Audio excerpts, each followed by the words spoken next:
और हम सब के लिए प्रेरणा के स्रोत किसान मसीहा चौधरी महेंद्र सिंह टिकैत जी की 13वीं पुण्यतिथि पर हरियाणा के किसानों की ओर से अपने श्रद्धा सुमन अर्पित करते हमारे बीच में भारतीय किसान यूनियन के राष्ट्रीय अध्यक्ष आदरणीय चौधरी नरेश टिकैत जी, राष्ट्रीय प्रवक्ता आदरणीय चौधरी राकेश टिकैत जी और यहाँ उपस्थित तमाम भारतीय किसान यूनियन के पदाधिकारी और कार्यकर्ताओं, जो पौधा आंदोलन का और संगठन का महात्मा टिकैत जी ने लगाया और पूरा जीवन किसानों के लिए, शोषितों के लिए, वंचितों के लिए जिन्होंने पूरा जीवन लगाया, उस काम को टिकैत साहब, आदरणीय नरेश जी, राकेश जी, भाई गौरव बखूबी आगे बढ़ाने का काम कर रहे हैं।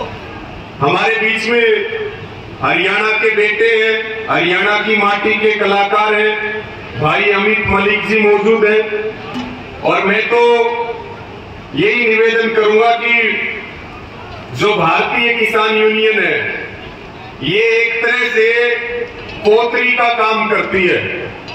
जो भी सरकार किसानों से पंगे लेने का काम करती है या किसानों के खिलाफ काम करती है, उस सरकार का निश्चित तौर पे नाश होता है, उसकी सत्ता में कभी वापसी नहीं होती। ये बात तो बिल्कुल सही है कि आंदोलन चलेंगे, आंदोलनों से ही देश और किसान बचेगा। और आज हमारे लिए बड़ी गर्व की बात है कि 2020 और 21 में जो 3 कृषि कानूनों के खिलाफ आंदोलन शुरू हुआ और जो सरकार ने हमारे साथ वादा खिलाफी की, धोखाधड़ी की, उस आंदोलन ने पूरे देश को एक कर दिया। और आज सरकार की हालत ये है कि हरियाणा के गांव में जो भी बीजेपी और जेजेपी का प्रत्याशी जाता है, उससे एमएसपी को लेके, कर्जा माफी को लेके, बृजभूषण शरण सिंह को लेके, अजय मिश्रा ट्रेनिंग को लेकर के सवाल पूछे जा रहे हैं और किसी के पास कोई भी जवाब नहीं है। तो मैं तो यही कहना चाहूंगा, महिला पहलवानों का आंदोलन चल रहा था, उस समय बृजभूषण शरण सिंह कह रहे थे कि मेरे ऊपर अगर आरोप साबित हो गए तो मैं खुद ही फांसी लगा लूंगा।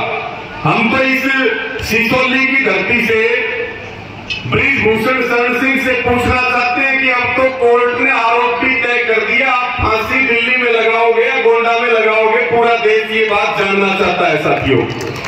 और इसके साथ में आप देखिए, ये बीजेपी वाले कह रहे हैं कि 400 पार और जनता कह रही है संसद से बाहर।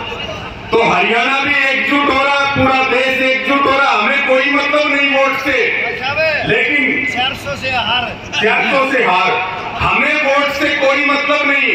हम तो संगठन और आंदोलन पे काम करते रहेंगे, लेकिन जो बीजेपी और आरएसएस के लोग हमें कमजोर समझने का काम करते हैं, निश्चित तौर पे जो 4 जून का परिणाम होगा वो भारतीय जनता पार्टी को और इनके सहयोगियों को, किसान, मजदूर और जो देश की ताकत है वो बताने का काम करेगा।